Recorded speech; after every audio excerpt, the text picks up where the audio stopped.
build up my mind, building my mind, going through the fire, and why stop? Why stop?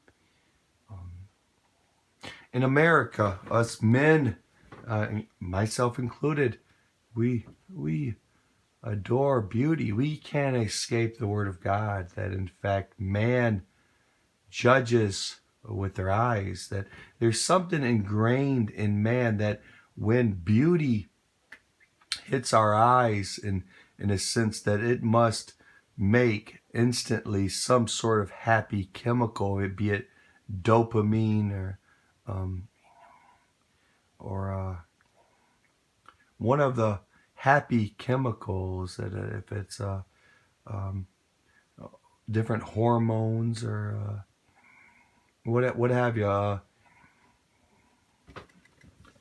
We're so ingrained in this life to like that which pleases our eyes. You know, it gives us. You know, I do indeed. I didn't lie to God that when I said when He was talking to my wife, and that came up in my mind. I said I want a pretty wife, and Satan came in. Well, why can't you have a blind 300-pound wife? It's in fact about who that person is. And they're saying, oh, I hear, oh, Satan's right. But I was talking about a gift. What indeed is the desire of Kevin's heart? Now the test was, would I lie and say, yes, I guess I want a wife that is a good person, but in fact 300 pounds. I didn't lie. I said, well, for some reason, God, I want, you're asking me what I want. I want a very, very beautiful wife inside and out. I stuck to it. I didn't let the idea that I should compromise as to what indeed I wanted, but I wasn't trying to. I was trying to be honest and not to try to lie to God to say, yeah, I will be happy with a 300-pound woman with no teeth and bald-headed. I've never been married. I've lived a long life of never having sexual intercourse with a woman. But yeah, I would be happy with an ugly wife with a good personality. I just didn't fall into that and said, yes, God, I do. Your word says that man judges with their eyes, and how therefore can I escape your judgment, God?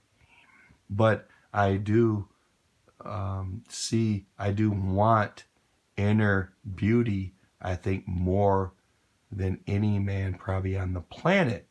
With that said, going the opposite way. Going the opposite way. I see this movie that I'm going through, right?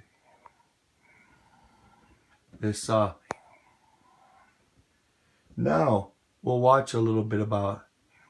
Had you ever seen? Why'd you fast forward it when I did not indeed want it fast forwarded? For poor, unfortunate, cast-off little boys and girls who would do anything for a candy bar. Mr. Berger, I don't need to know about the sex offenses. I'll just have to. Right. I have immunity from the U.S. attorneys, and I have immunity from. Now, I'll pause it. See that face? Now, I thought about the things, living a life that my eyes, I like. I'm visual. I love visual beauty. I think God does too. He loves beauty. With that said, I want to multiply love. I have that in me too.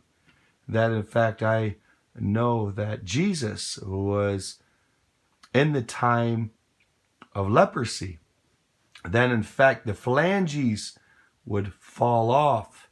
Your actual nose would fall off, and many times expose the cartilage or the bone in the nose. In fact, those with leprosy, you could at times see the bones and the cartilage in their face. Now, today, in today's society, with Satan's help with media, that in fact, this Rona that has less than a 1% chance of killing you scares all the people to death because of the Rona coverage over and over again. You can die, you can die, you can die. Jesus had to live without mask, without PPE equipment, but in fact came in contact or where he was exposed to lepers. But what did Jesus do? But he cured them. He stood in adversity that in his day they needed to say, we're unclean, we're unclean. They had to declare it. We're unclean, we're unclean. May you guys leave food for us. We are out on the edge of the city where you guys required us to be. Please, will the offerings for the lepers, will you guys put them down so we can therefore go get them and eat? We're unclean, we're unclean. They have to do that. In Jesus' day. How do I know that? I don't know. I know that. Now, I look at this guy on the TV, this picture.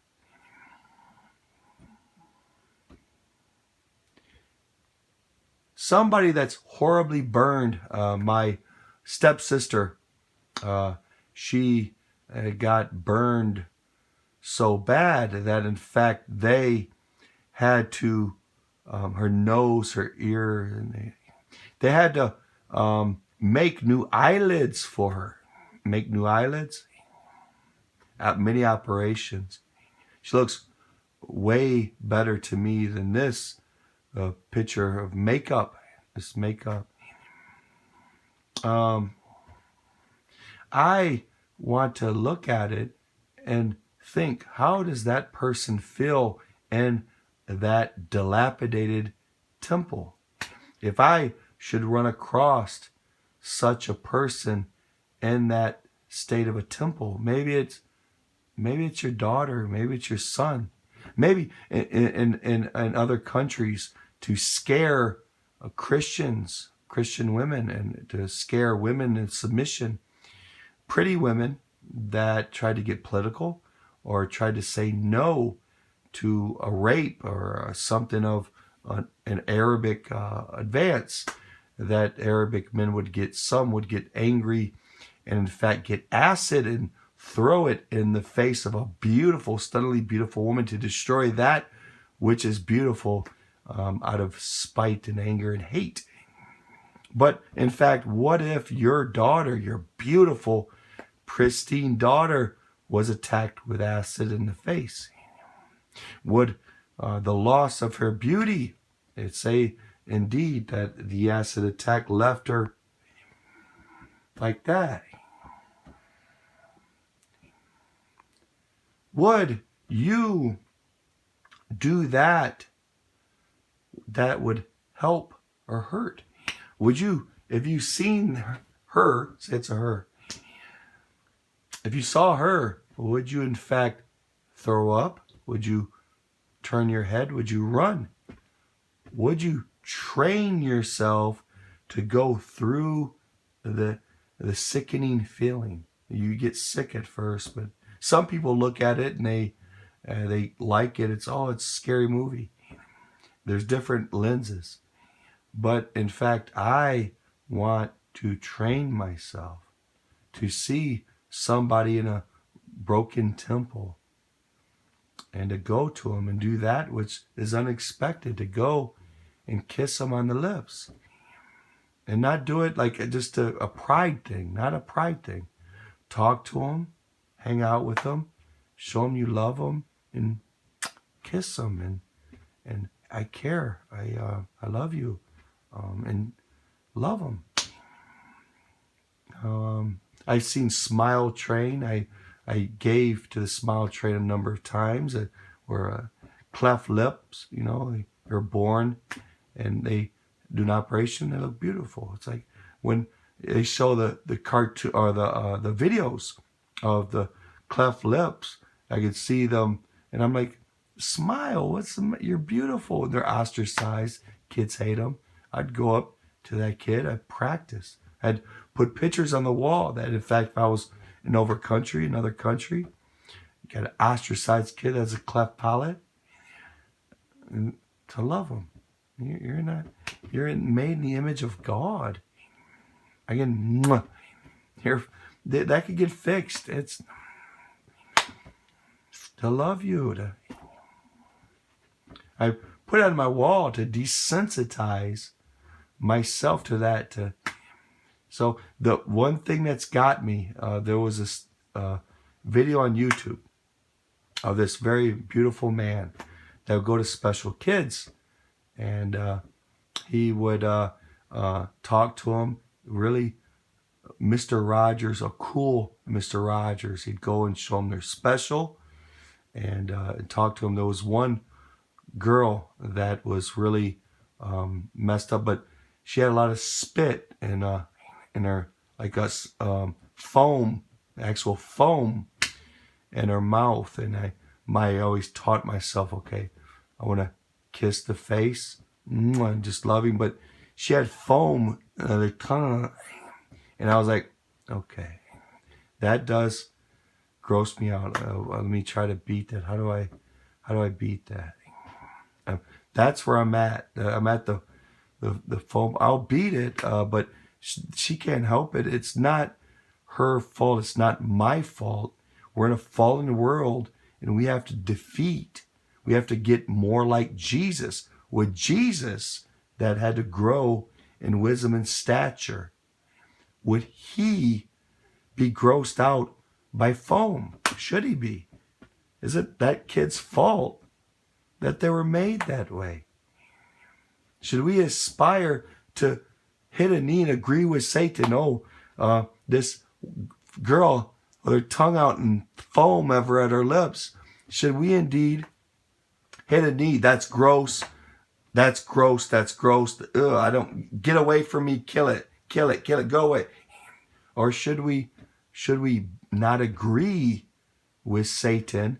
It's not gross. We all have saliva. When have we all have saliva. What? So what? So what? So what? We can't love her? What if it was you? Do you know that kids like that, they're ostracized. They're not loved like they should be loved. What if it was you? What if it was your son or daughter?